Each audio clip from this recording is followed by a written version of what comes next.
Olá, que grande prazer, que honra ter vocês aqui. Para quem não me conhece, eu sou Priscila Viana, estudante de Direito da FILEM. Nesse nosso momento, nós vamos falar de direito penal. E hoje nós estamos de galera. Num primeiro momento, temos uma turma de ponta, de primeira, de excelência, acadêmicos da FILEM trazendo um conteúdo riquíssimo, com abordagem clara, de linguagem fácil, que eu tenho certeza que vocês vão amar. No segundo momento, eles, os sujeitos do processo. Eles são as estrelas do dia. É deles que nós vamos falar hoje. E para a gente começar, é contigo, Leila. Vamos começar. Vamos falar um pouco sobre como é constituído a conceituação do processo penal. Ele é constituído pelo juiz, pelo defensor, acusado e Ministério Público. Agora eu vou falar um pouco sobre cada um deles. O juiz, ele é a figura central do processo penal, responsável por presidir e conduzir os procedimentos, garantindo-lhes o cumprimento das leis e a imparcialidade quanto ao julgamento. O defensor geralmente é um advogado. Ele é responsável por apresentar a defesa do acusado e zelar por seus direitos e garantias processuais. Quanto ao acusado, ele é a pessoa com quem a ação penal é movida, sendo-lhes garantido o direito da ampla defesa e do contraditório. Já o Ministério Público, ele atua como parte acusadora, responsável por apresentar provas e argumentos que embasam a denúncia contra o acusado. Quem é o assistente de acusação no processo penal? O assistente de acusação, como eu já havia falado no slide anterior, ele é constituído da pessoa do advogado. Ele tem um papel complementar. O assistente de acusação, ele atua de forma complementar ao Ministério Público, reforçando a acusação com provas e argumentos adicionais. Ele tem a garantia da justiça. Sua presença vai assegurar que todas as evidências relevantes sejam apresentadas, aumentando as chances de responsabilização do acusado. Ou seja, ele vai ter mais argumentos para levar ao Ministério Público, para levá-lo a ser acusado. Ele tem poderes e direitos. O assistente de acusação, ele possui poderes específicos, como requerer diligências e recorrer de decisões essenciais para a justiça penal. Por ser um advogado, ele é habilitado para exercer tais funções. Quem é o assistente de A fundamentação jurídica do assistente de acusação tem como base legal no ordenamento jurídico a legitimidade do assistente de acusação, que é garantida por lei no Brasil. O Código de Processo Penal permite que a vítima ou seus representantes atuem como assistente de acusação junto ao Ministério Público. O assistente de acusação, ele é a parte no processo que auxilia o Ministério Público na acusação contra o réu. Geralmente, ela é a própria vítima ou o advogado, um advogado particular que vem a atuar, que tem interesse no resultado do processo.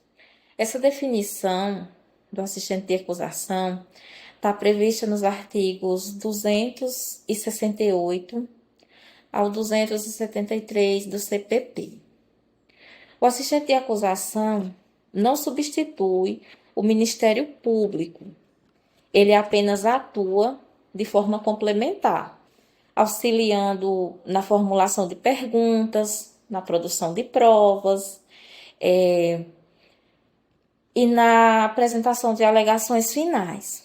Isso reforça a busca pela justiça, o que aumenta as chances de uma decisão judicial mais justa e completa. Olá, meu nome é Ingrid, sou acadêmica do curso de Direito da Faculdade Filém de Luiz Eduardo Magalhães e eu vou falar um pouquinho sobre o assistente de acusação. Hoje, o assistente de acusação desempenha um papel muito importante no sistema judicial, principalmente em casos criminais, tendo assim como suas principais finalidades auxiliar o Ministério Público, ele auxilia ali o promotor de justiça na condução do processo penal, com informações do processo, provas, enfim. Ele também representa as vítimas e familiares, assegurando ali os interesses dos mesmos. Ele tem poder de sustentação oral durante o julgamento. Outra finalidade que ele tem o poder de interpor o recurso contra a decisão caso seja desvantajosa ou desfavorável à acusação. E a principal finalidade é ele manter o equilíbrio da justiça durante o processo penal ali. Então, fazendo com que o processo ocorra sempre à vantagem da vítima, protegendo a vítima ali, ele ocorra com equilíbrio e eficácia durante todo o processo. Bom, em continuidade às falas das minhas colegas, eu irei destacar aqui um ponto que é a atuação do assistente de acusação. Então, na prática, o assistente de acusação participa ativamente do processo penal, com atuação propondo provas, formulando perguntas às testemunhas, apresentando alegações finais e, quando necessário, recorrendo de decisões desfavoráveis à acusação. Essa atuação é essencial para fortalecer a persecução penal e garantir a punição adequada do acusado. Eu aqui só citei algumas atuações e vou falar com mais detalhe. Proposição de provas. O assistente de acusação tem direito de propor a produção de novos elementos probatórios que reforcem o caso contra o acusado. Ou seja, ele tem esse direito de apresentar, produzir provas. Realização de perguntas. Durante o depoimento das testemunhas, o assistente pode formular questionários adicionais para esclarecer fatos relevantes. Ou seja, ele tem esse direito de questionar o acusado, de interrogar ele. Alegações finais. O assistente de acusação pode apresentar memoriais ou fazer sustentações orais nas alegações finais, defendendo a condenação do acusado. Recursos. Caso a sentença seja desfavorável à acusação, o assistente possui legitimidade para recorrer da decisão. Melhor dizendo, ele tem esse direito de poder recorrer de alguma decisão desfavorável que venha contrariar a vítima ou seus familiares ou seu representante legal. E além dessas atuações, ele também pode participar das investigações, das audiências. Porém, entretanto, todavia, para todos direito há limitações, e aqui não é diferente. Limitações e restrições do agente de acusação. Coordenação com o Ministério Público. O assistente de acusação deve atuar em coordenação com o Ministério Público, sem interferir na estratégia e autonomia do acusador. Ou seja, aqui eles têm que estar em cooperação harmoniosa. Atuação limitada. O assistente de acusação não pode atuar de forma autônoma ou contrária aos interesses do Ministério Público, devendo respeitar os limites legais de sua intervenção. Aqui ele só está complementando o que foi dito anterior. Aqui ele está melhor dizendo, eles têm que trabalharem juntos de maneira organizada, sem um ultrapassar o outro, ou seja, sem o assistente de acusação passar ou tomar decisões sem o consentimento do Ministério Público. Eles têm que andarem juntos. Respaldo jurídico. Sem menos importante esse, né? Quaisquer atos do assistente de acusação devem estar devidamente fundamentados na legislação e jurisprudência, respeitando os princípios do devido processo legal.